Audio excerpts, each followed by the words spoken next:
ജീവിതത്തിൽ പ്രതികൂല സാഹചര്യങ്ങളല്ല നമ്മളെ വേദനിപ്പിക്കുന്നത്.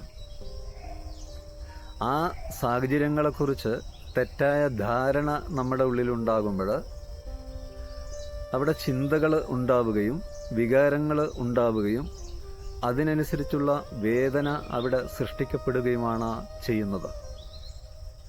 പ്രതികൂല സാഹചര്യങ്ങൾ എന്ത് തന്നെയായാലും അത് നമുക്ക് ഒരു പാഠം നൽകുന്നുണ്ട്. അത് ഒരിടത്ത് നമ്മളെ എത്തിക്കുന്നുണ്ട്. നമ്മുടെ സ്വപ്നങ്ങളെയും ലക്ഷ്യങ്ങളെയും സാധ്യമാക്കാനാണ് നമ്മുടെ ജീവിതത്തിലെ പ്രതികൂല സാഹചര്യങ്ങൾ ഉണ്ടാകുന്നത്. അപ്പോൾ ജീവിതത്തിൽ വരുന്ന പ്രതികൂല സാഹചര്യങ്ങൾ എന്ന് പറയുന്നത് അത് പ്രതികൂലമല്ല, അത് അനുകൂലമാണ്. ഒരു അമ്മ കുഞ്ഞിന് ജന്മം നൽകുമ്പോൾ വളരെയധികം പ്രതികൂല സാഹചര്യങ്ങളിലൂടെ കടന്നു പോകുന്നുണ്ട്. അവിടെ വേദനയുണ്ട്. അതേപോലെ ആ കുഞ്ഞും പ്രതികൂല സാഹചര്യങ്ങളിലൂടെ കടന്നു പോകുന്നുണ്ട്.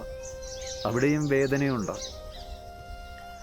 അതേപോലെ നമ്മൾ കുഞ്ഞായിരിക്കുമ്പോൾ പലവട്ടം വീണിട്ടാണ് എഴുന്നേറ്റ് നിന്നത്, നടന്നത്.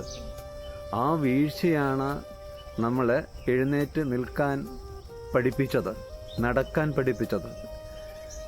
ഇത് മനസ്സിലാക്കി നമ്മൾ ജീവിക്കുമ്പോൾ പ്രതികൂല സാഹചര്യങ്ങൾ എന്ന് പറഞ്ഞാൽ പ്രതികൂല സാഹചര്യങ്ങൾ അല്ല. ഏതൊരു സൃഷ്ടിക്ക് പിന്നിലും വേദനയുണ്ട്.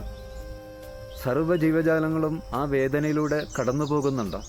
അവിടെ പ്രതികൂല സാഹചര്യങ്ങൾ ഉണ്ട്. ചിത്രമായാലും കലയായാലും ശാസ്ത്രമായാലും ശില്പമായാലും അതിൻ്റെ സൃഷ്ടിക്ക് പിന്നിൽ സൃഷ്ടികർത്താവിന് ഒരു വേദനയുണ്ട്.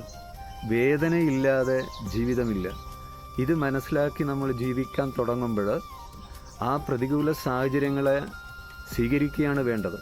അത് നമുക്ക് വഴികാട്ടിയാണ്, ഒരു വെളിച്ചമാണ്. അത് സ്വീകരിക്കാനുള്ള ആ ഒരു കഴിവ് നമുക്കുണ്ടാകട്ടെ എന്നുള്ള പ്രാർത്ഥനയോടെ